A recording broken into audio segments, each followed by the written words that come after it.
Hi listeners. Welcome back to Kokotjan channel. Learning English through stories. Now you're going to listen to an English short story. Then write in your comment. What's your suggestion the best title for the story? Let's start listening now. 64. A very strict officer was talking to some new soldiers whom he had to train. He had never seen them before, so he began, "My name is Stone, and I'm even harder than stone, so do what I tell you or there'll be trouble.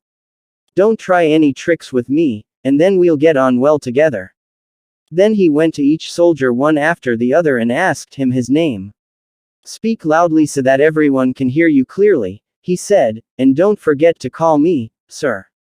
Each soldier told him his name, until he came to the last one.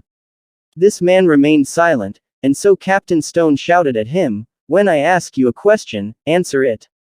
I'll ask you again. What's your name, soldier?"